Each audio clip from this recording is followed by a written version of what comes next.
Hi everybody, thanks for spending some time with me today. We're in Charlie Porter's book, Lyrical Etudes for Trumpet, 25 Lyrical Etudes for Trumpet. This is number 5. This one is going to require more practice on my part, so please be patient. And the reason is it's got a fast tempo marked, but this is great for improving your confidence and being able to move quickly around the trumpet. Those of you who are jazz players like Charlie, this is kind of your stock and trade. You have to be able to play in various styles. Bebop is one of those styles.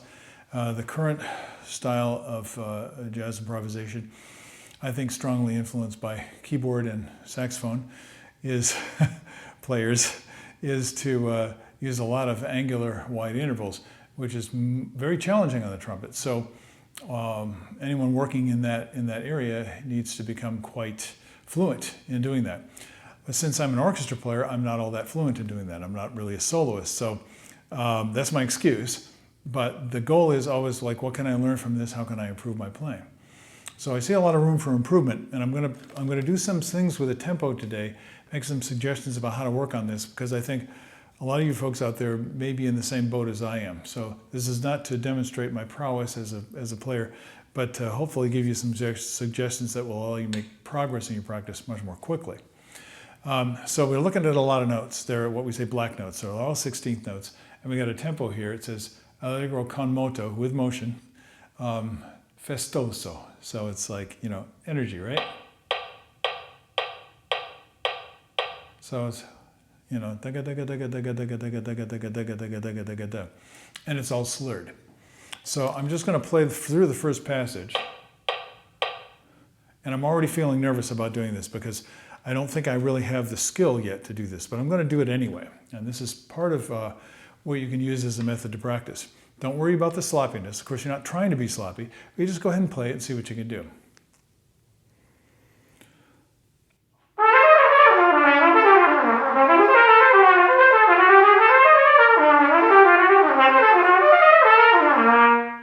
So I missed about half the notes. So that means, first of all, can I hear them? And I have to be honest with myself about that. You need to be honest with yourself. Can you actually hear the individual pitches? If you can't, then it's kind of like not being able to see the road when you're driving. So it's very important. So can you follow the individual pitches?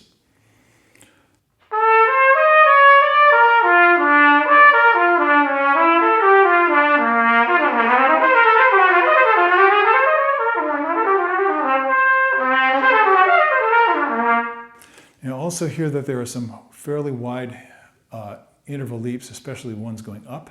So you have leaps of a flat 7 or of an octave. And for most people, that causes a technical problem, a little glitch in the flow of the 8th notes. So there are many ways to practice this. I was influenced by the Chicago school. And those guys all taught sing, buzz, play. And I find that to be very useful. And Charlie suggests try buzzing this on the mouthpiece alone without articulation. And that means you're having to hear the pitches.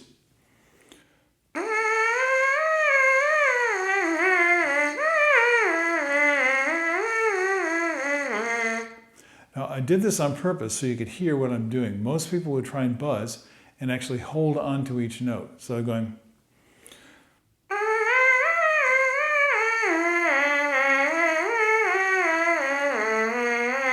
and there's a lot of throat tension. There's a lot of like gripping with the face. That's exactly the opposite of what you're trying to cultivate. So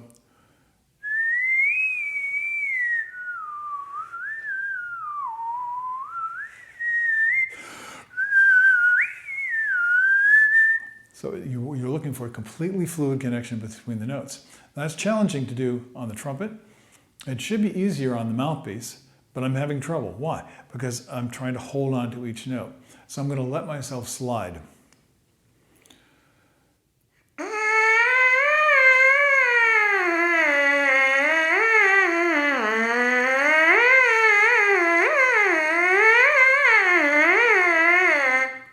I can do something very interesting with this. I'm going to put the metronome on. I know it's a little irritating.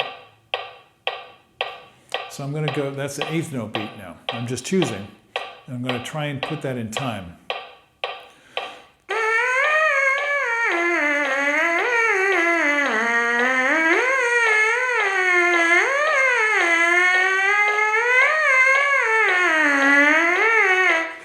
Do you see how sinuous that is? Sometimes I'm trying to grip the notes a little bit, and other times I'm trying to just get a smooth, completely even flow as if I was playing one note that changes pitch.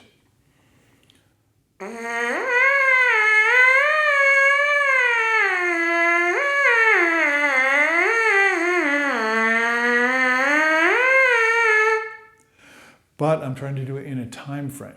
Now, a lot of times you can be flexible with this if you're conducting internally, if you're like the leader.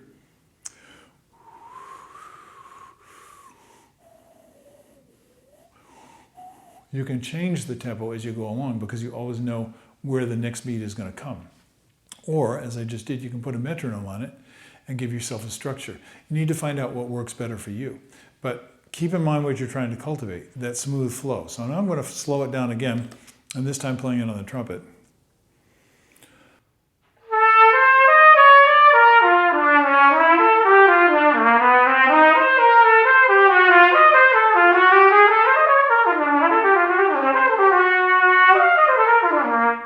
Now it's starting to loosen up a little bit. What I mean is that the holding on between the notes is getting less and less. And that means I feel a little bit more control. I'm getting a little bit more confident in my ability to follow the pattern. So a lot of this piece, I think, is about pattern recognition. Now, I played that first section several times, and now I'm starting to get it in my ear a little bit.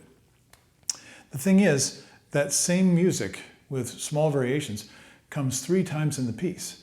And there are other two sections of the piece that are very different kinds of music. And so what we tend to do is practice the one that we're going to play the most number of times, and so it becomes more familiar. So I immediately would go to the place where, oh yeah, I know that, oh that comes back again, oh that comes back again. What's in between? So I'm going to do the pickup into the second line and slow that one down a little bit.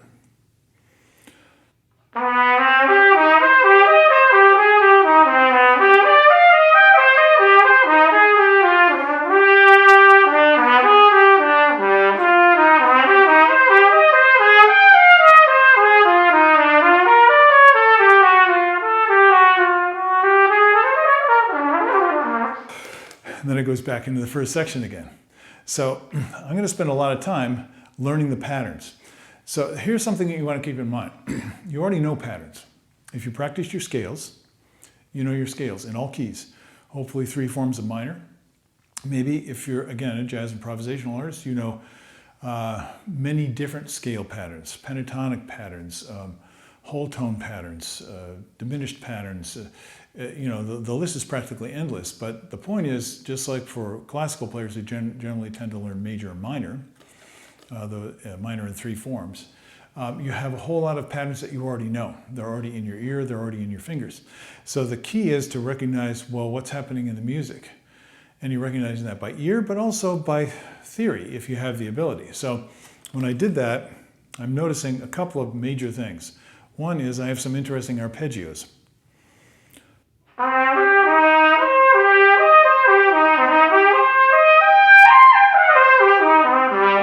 So, gee, it says B flat major at the top, but now I seem to be playing in C minor. Huh, funny.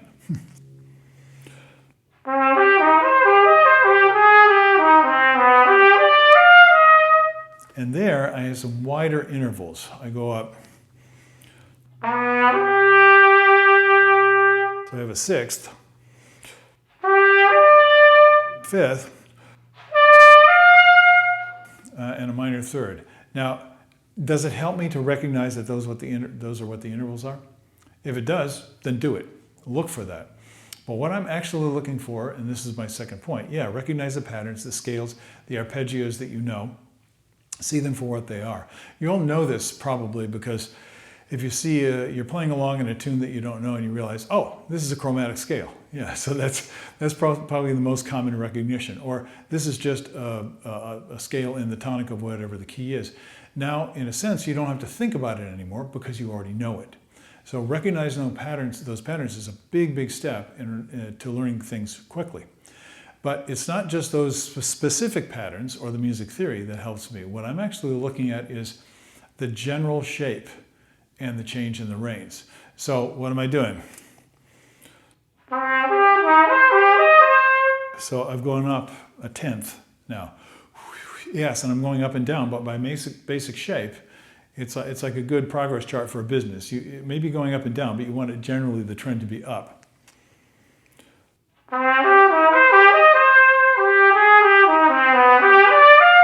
Now that's a much more steep upward pattern than what we had before. Interesting. As long as I can feel the shape, and to me this is very similar to some of you might ride mountain bikes. I just got one, so I'm in the process of learning how to do that. And many of you might have driven a car. But in any case, let's say you use the car example, if you're driving on a road and it has a certain shape, and the road is banked in certain ways, if you're going over a mountain, I like to drive mountain roads because they're challenging and interesting. This is a very similar thing. You're trying to play a shape. So you're not playing the individual notes, you're playing a general shape. And that helps your breath flow and support because you're not holding on so much anymore. So I'll take even spots like this.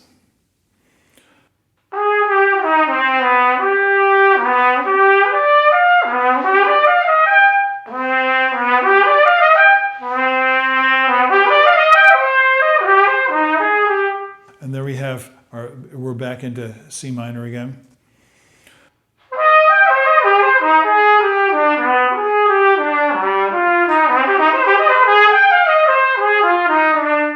Again, where are the half-step movements, the whole step movements, and the larger interval movements? So I have a descending scale.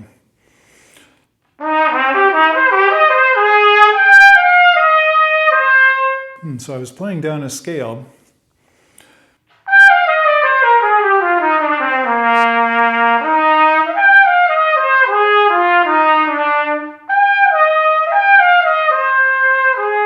So I have 2/3 in the middle of that scale. But other than that, it's a scale. Now, that helps me. I don't know if it's going to help you, but it helps me to recognize the detail of the shape inside the general shape. So there's two things. The general shape of the line, you're going up, you're going down. You're in the low register, you're in the middle register, you're crossing into the upper register, you're coming back down into the middle register. Then I blow the shape of the line. And I think that's what I'm going to need to do when I practice this more. Okay, then it goes back into the theme again that we had at the beginning. And then you have to pick up into another section of different music.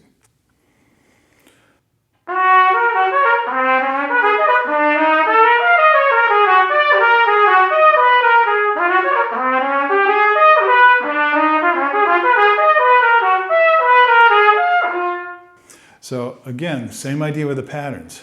You might have heard some of that stuff. I'll point it out to you just to make it a little bit more obvious. I'm not going to point out all of it because that's your work. You can go figure it out. But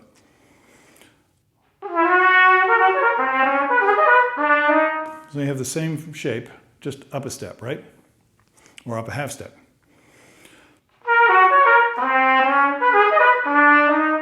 Okay, to me that helps. It helps because I can kind of hear it. Okay, so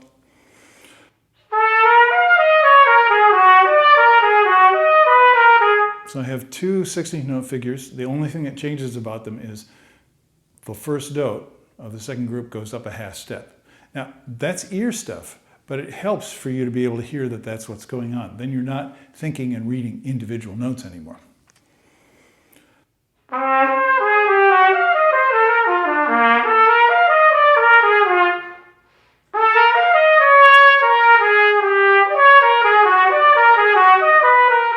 Oh, something I forgot to mention. I just skipped up to the other line by accident, but he changes keys. And what key are we in? Oh my goodness, what is this? I don't even know, but it's got 6 flats. That's like a lot. And the reason why that bothers us is because we don't spend a lot of time playing in keys with lots of sharps and lots of flats. It's just a matter of we're not familiar. Another reason to practice our scales.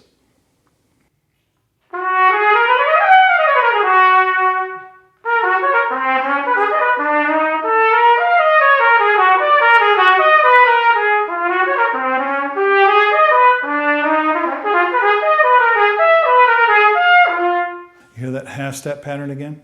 This is a really good composition. Then what happens next? Something familiar.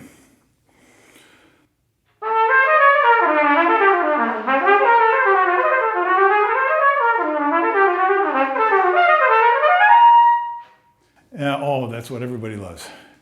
Diminuendo to piano, going into the upper register. A great thing to practice. So I'm just going to play the last line for you.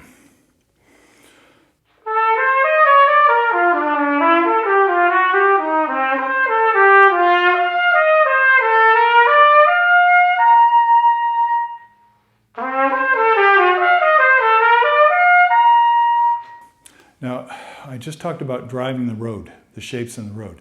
This is a perfect example of it, but now you're driving fast in a really good sports car, and there are hairpin turns. Now you can do it smoothly, or you can lose control and go off the edge of the cliff. That's really up to you. So you have to be aware of where you're starting to lose control or where you're keeping your control. This is just in the last bar. I'll play it again for you.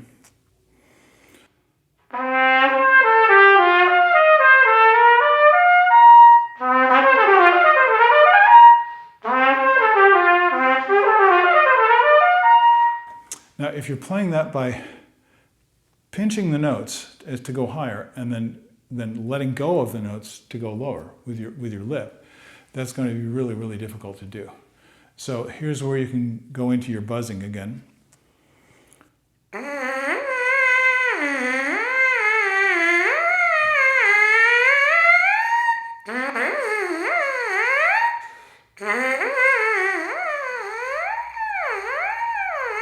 So what I'm doing right now is probably what I would practice in order to get this. Then I would do the fingers independently. Well, fortunately for me, that finger pattern is not too difficult, but it's still a matter of timing. So it's all lip slurs at the end. That's another thing that makes it difficult for people. So I'd look at the lip slur.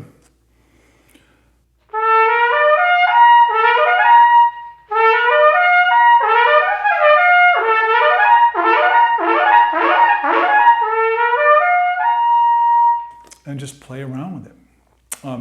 This can be fun as long as you're making progress. If you're not making progress, you're probably not practicing in a way that works for you. And that should be your main objective when you're working on anything, but especially working on one of these etudes with the hope of being able to make some music out of it. So go and do that work, and I'll catch you when you have some more time. Have a great day. Bye-bye.